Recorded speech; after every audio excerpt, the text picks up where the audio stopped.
Hello again, and welcome to session 5 of the virtual stress control course. So, we've already done session 1, which was learning about the course, understanding low mood, anxiety and stress.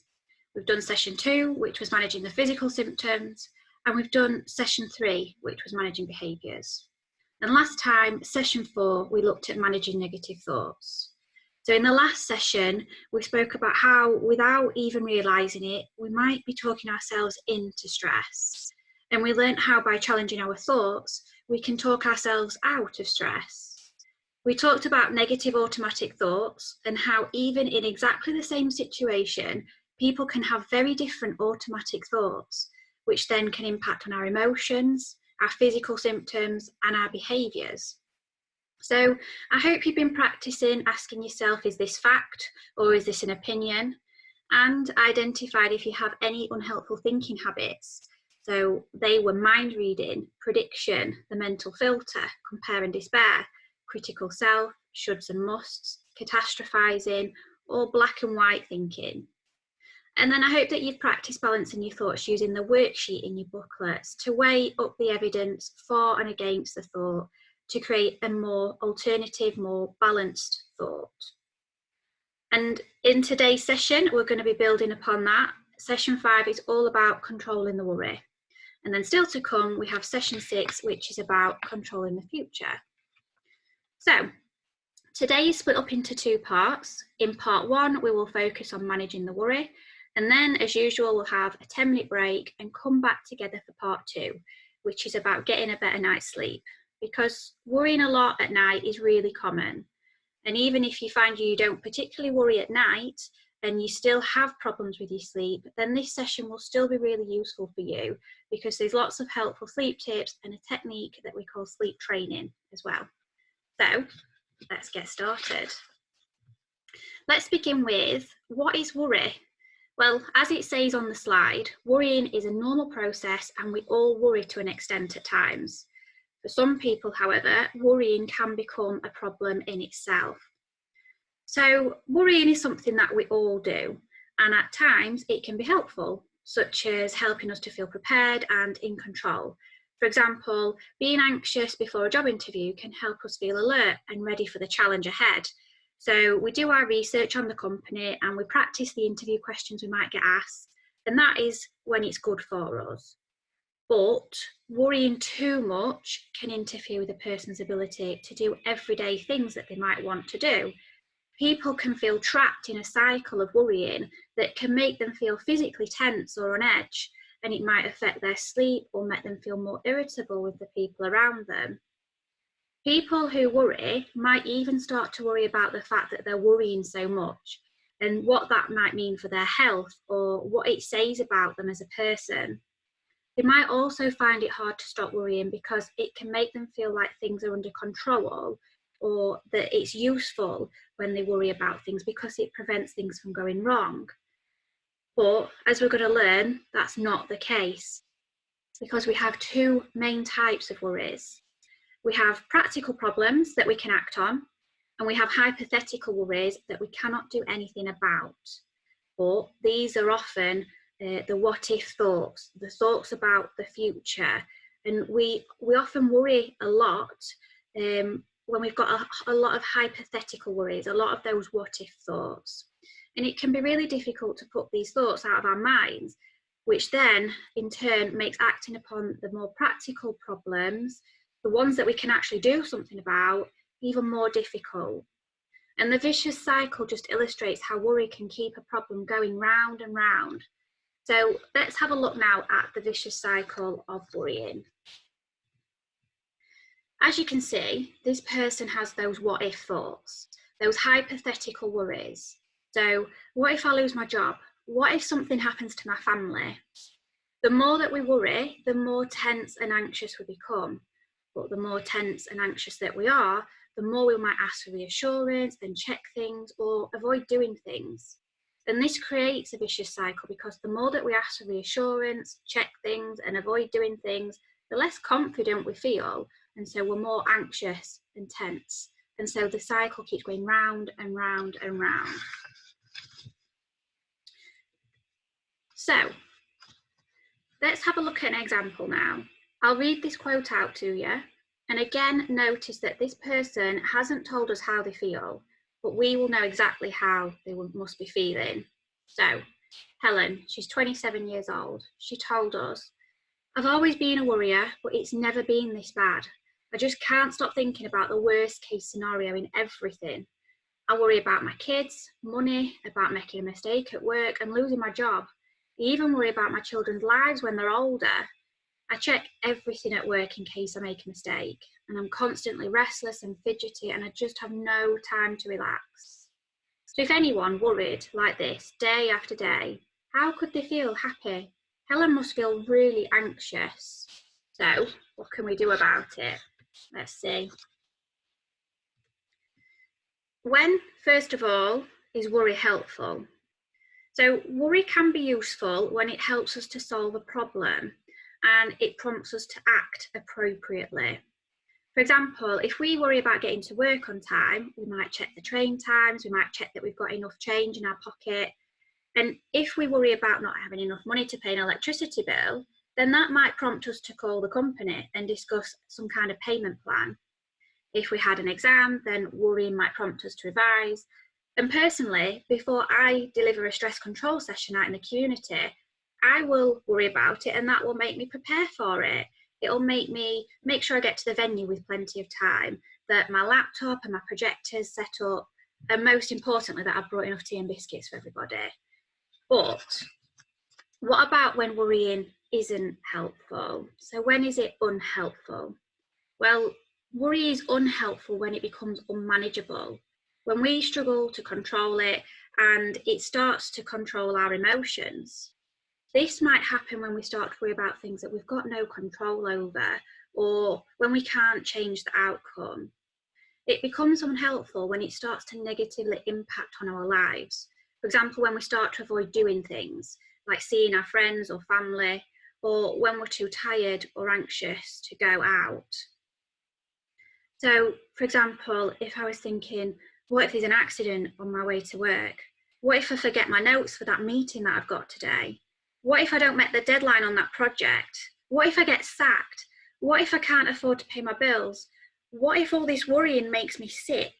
What if I get sick and I have to go off work and then I'll miss the meeting, I'll miss the deadline, and I might get sacked? And the worrying just goes on and on and on. Sometimes we imagine a whole scenario in our minds and it plays out like a movie scene in our mind. So what can we do to stop it? How about just not thinking about it? So let's do an experiment. Okay, don't think about an elephant. Don't think about a pink elephant. Don't think about a pink elephant with huge ears, massive ears.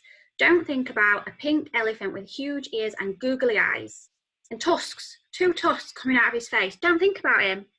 Don't think about him. Don't think about him. Did you think about this guy? I bet you did. This is a really daft trick to make an important point. It demonstrates how trying to just not think about something does not work. Because the more we try and suppress our thoughts, the more intense they become.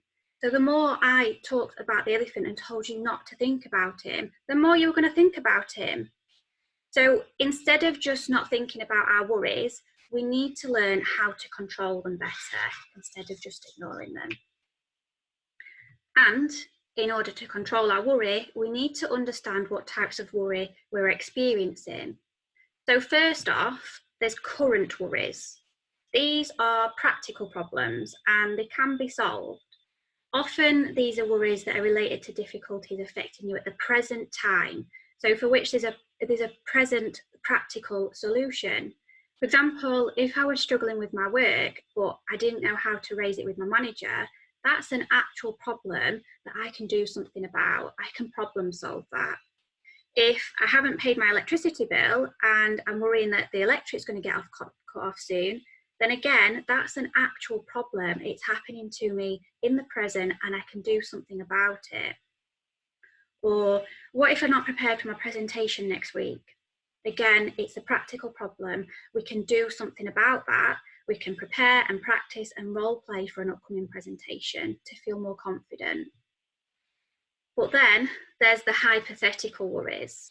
So these are the kinds of worries that have no way of being solved. They're sometimes related to life events or things that have happened in the past. For example, if I was thinking, I've had a heart attack, what if I have another one? So I've had a heart attack in the past, I'm worrying about it happening again in the future. So we do worry about things that might happen in the future, when currently there's probably very little evidence to suggest that that's going to happen. And although there's very little evidence, we might dwell on these worries a lot, even though there's no way of solving them. For example, what if the world ends when my children are older? Even if that does happen in the future, currently there's no evidence that it will happen and we can't solve it. So that would be a hypothetical worry. So the worry tree on the slide now is a really handy tool to use. We can use the worry tree to identify what types of worry we're having, and then we can work out what to do about it. So the first step is to notice the worry. You might notice that you're feeling anxious, or you've got those fight or flight physical symptoms, or maybe you notice your behaviours have changed. Maybe you've been seeking a lot of reassurance lately, or maybe avoiding doing things. When you notice the worry, then ask yourself, what am I worrying about? Try and pinpoint specifically what is causing you to feel anxious. So it might be one thing, it could be many things. Separate them out and then ask yourself, is this worry a current practical problem that can be solved, or is it actually a hypothetical what if worry? Basically, can I do something about it? If the answer is yes, then we will use problem solving. But if the answer is no, can't do something about it, then we will use what we call worry time. So sometimes we might have hypothetical worries about things that might happen in the future, and they might also have a practical solution to them. So something could be done about it if it were to happen. If you have this type of worry, you might want to ask yourself, is it a worry that I can do something about now? Is it a present problem? And is there a specific plan that I can put into place to overcome the worry? Because if you're putting a plan into place for the unknown, a hypothetical worry, then that's a warning sign that you're engaging in unhelpful worry behaviours. Because it's really a hypothetical worry, and really you should be using worry time instead. So check in, really ask if you can do something about it now. Is there a specific plan that you can put in place to overcome it? And there's a diary in your workbooks that will help you to track your worries and practice classifying them as either current worries, practical problems, or hypothetical what if worries. So practice doing this, practice recording the worries and practice classifying them as well. Then you'll know what to do about them, whether that be problem solving or worry time. So let's look at worry time and problem solving now. So for managing the hypothetical worries, we use worry time, because it's tough to be productive in your daily life when anxiety and worry are dominating your thoughts 24/7. As we've already seen, trying to stop worrying doesn't work. It's when we try not to think about the pink elephant. It's not possible. So rather than trying to totally suppress an anxious thought or a worry, develop the habit of postponing the worry. Okay, I know this sounds strange, but postpone or delay the worry until later on in the day when you actually do have time to deal with it, instead of it just taking over whenever and wherever. So the first step is to start by creating a worry time. You need to choose a time and a place for worrying, and it should be the same time every day as much as possible. So for example, it might be when you finish work, just before you make the tea, so 5 o'clock in the living room for say 20 minutes. That's early enough in the evening that it won't make you anxious right before bedtime. And then you've got something to focus on afterwards. So if you do it before tea, then making tea, eating tea, will give you something else to focus on instead of just constantly going over your worries. So during the worry time, you're allowed to worry about whatever's on your mind, but the rest of the day needs to be a worry-free zone. Some tips for your worry time is just to make sure that you find somewhere quiet that's free from distractions. So if there's other people in the house, if there's kids, you might want to wait until after their bedtime, or see if your partner can entertain them for a bit while you have 20 minutes of worry time. Let other people know that this is what you're doing so that they don't disturb you. And if you can, turn your phone off. I know worry time will be different for everybody, but do it when it's convenient for you. Make the time to dedicate to worry time so you can get the best out of it. So once you've decided when your worry time is going to be, where it's going to be, you need to postpone your worry. So throughout the day, if it's not your worry time and an anxious thought or a worry comes into your head, just make a brief note of it on paper or write it down into the notes of your phone. You might get a diary or a notebook, and you write it down so that you can postpone it until your worry time, say at 5 o'clock in the living room, wherever you've decided. Remind yourself that you'll have to think about it later in your worry time. So now you've written it down, there's no need to worry about it right now. It's a hypothetical worry. It's not something that you can problem solve anyway. Save it for later and continue to go about your day as you were before, as normal. So you'll get back into control instead of the worrying taking over the control. And then when it gets to 5 o'clock, you're in the living room or wherever your worry time is, go over what you've written down. So your worry list, all the things that you've kind of collated throughout the day. Go through that in your worry time and reflect upon the worries that you've wrote down during the day.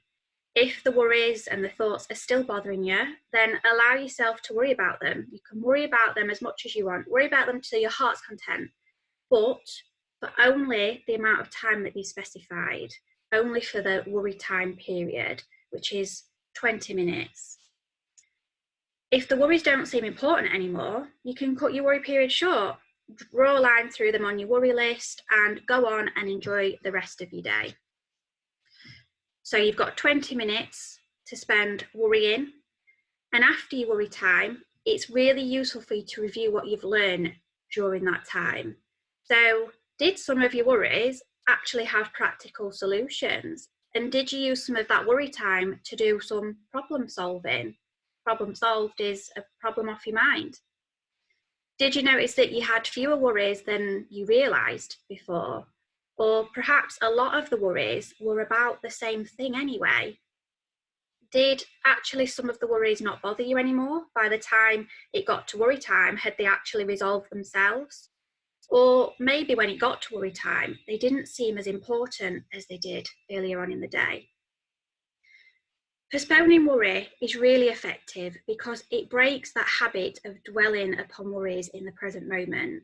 As you develop the ability to postpone your anxious thoughts and worries, you'll gain a greater sense of control. So it's a really useful technique to practice.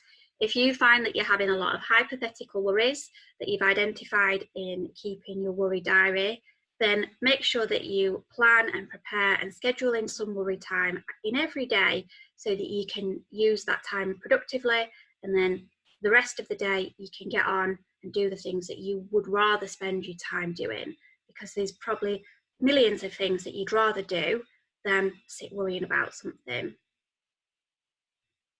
So often when we worry, we do find it difficult to think about anything else, but we can train ourselves to do this by practicing some techniques. Practicing worry time is really useful. However, we will still continue to struggle to stop worrying, especially when we're using worry time for the first time.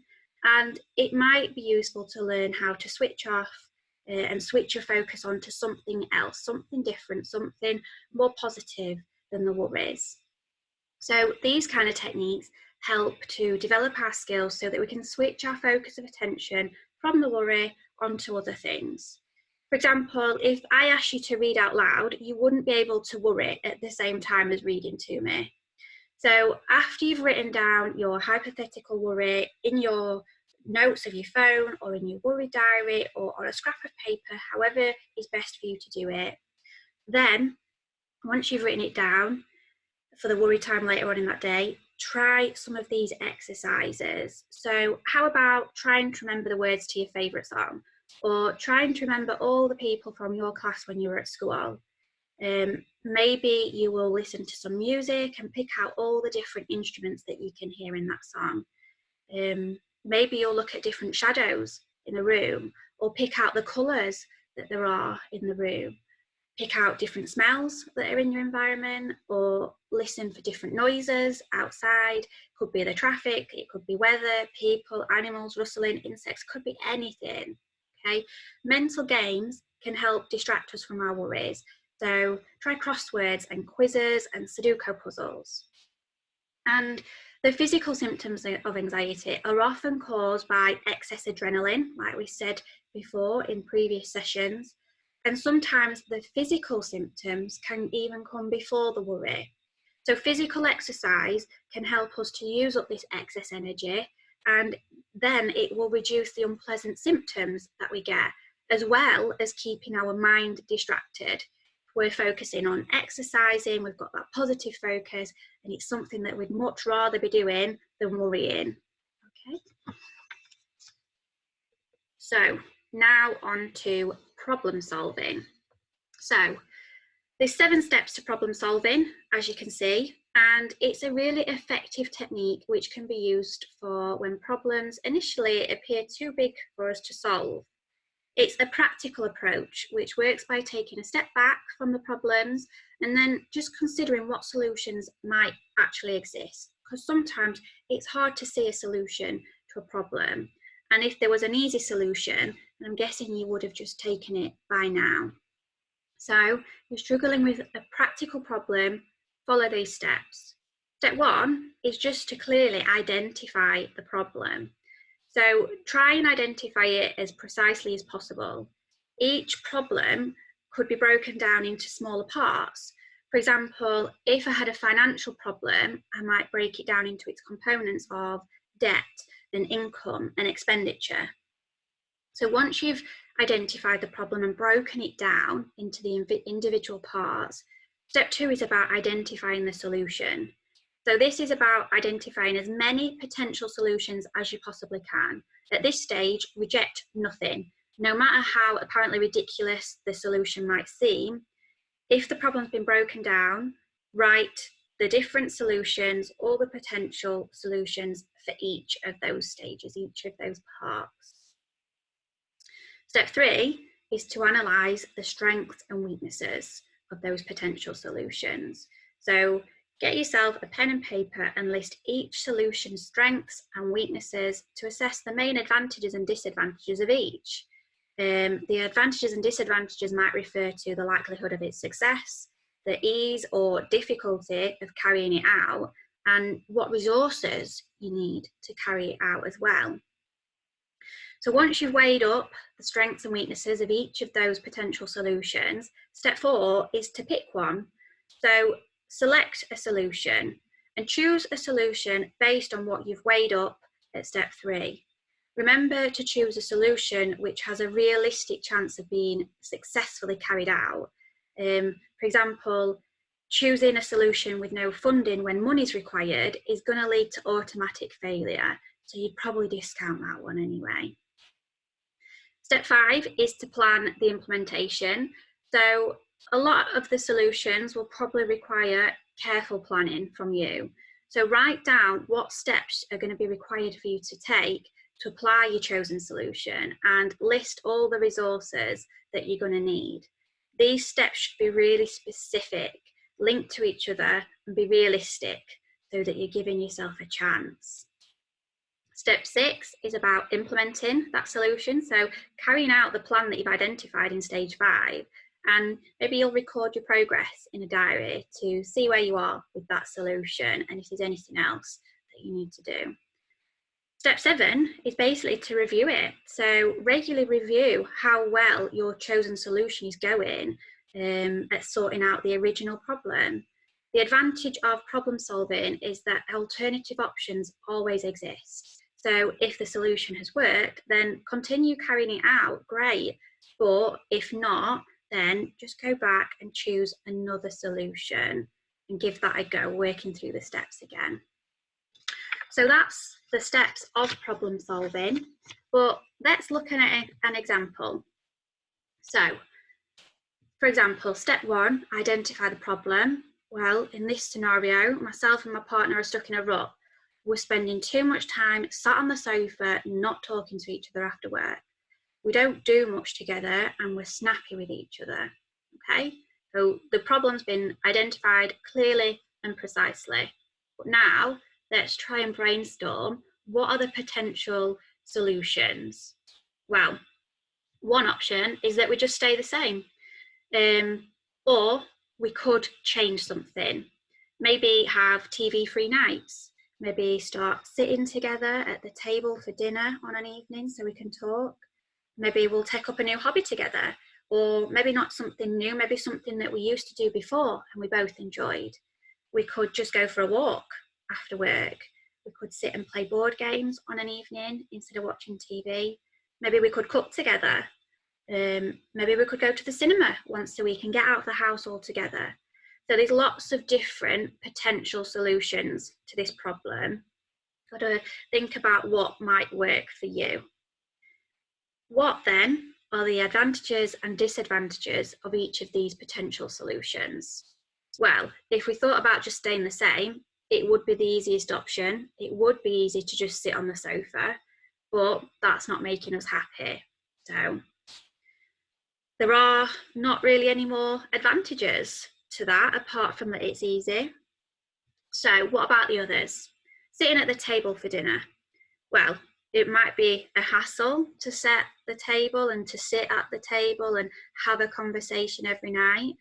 But on the other hand, the advantage is it would give us an opportunity to talk, which would be good. If we went for a walk, then exercise is good. We've been talking about that throughout the course, so we know that's going to be good for both of us. And it'll get us out of a rut. It'll be something different at least. We can talk while we walk and have a conversation with each other. But maybe a disadvantage of that would be we're probably not going to go walking if it's raining, for example. It's not something we could do all the time. If we were to play board games together, then the advantage of that is that it'd be fun. We'd enjoy that. We can chat while we're playing board games. Disadvantage might be, well, maybe one of us is really competitive and it might get heated, could lead to an argument, who knows. If we were to cook together after work, then this would be good. We have to cook anyway, and it would be an opportunity to do something together and we could talk. Can't really think of any disadvantages to having to do that. If we went to the cinema, maybe once a week, well, the disadvantage is we can't chat at the cinema. We're going to have to just watch the film, but we can chat afterwards about the film. It'll give us something to talk about. But I suppose another disadvantage is that going to the cinema every week could turn out to be expensive. You've got to buy the tickets, you've got to buy the snacks, you've got to get there. So that could be a barrier. But I've weighed up the advantages and disadvantages of each. Now, the step 4 is to pick the best solution. And from what we've just discussed there, I'd say that maybe cooking together and sitting down at the table together to eat would be a good solution for this problem. Step 5 is to plan it. So maybe one of us will go to the supermarket after work and get the food and all the ingredients that we need for dinner. And the other one will go home and set the table and take the hassle out of doing that. And then when we both get together, we can cook together, we can eat together, we can chat. And it's something different from being sat on the sofa each night after work, not talking to each other. Okay, so that's the plan. Step 6 is to do it. So put the plan into action and then going to have to review. Step 7. So if that works, brilliant. Let's keep it up. Let's maintain this. But if it didn't work, why not? And go back through the steps, pick something different and put a plan into place for something else instead. So that is problem solving. There's worksheets for that in the workbooks. So start off, like we said, by keeping a diary of what it is that you're worrying about. Identify if that is a hypothetical problem that you can't do anything about right now and you're going to use worry time for, in which case you'd put it on your list for worry time. Or if you identify it as being a practical problem, something that you can do something about, work through the 7 steps of problem solving in your workbook and see if you can get that one as a worry off your mind if you can solve it. So it seems like this is a good point to have a 10-minute break. Then let's come back together for part 2, where we're going to focus on getting a better night's sleep. So I'll see you in 10.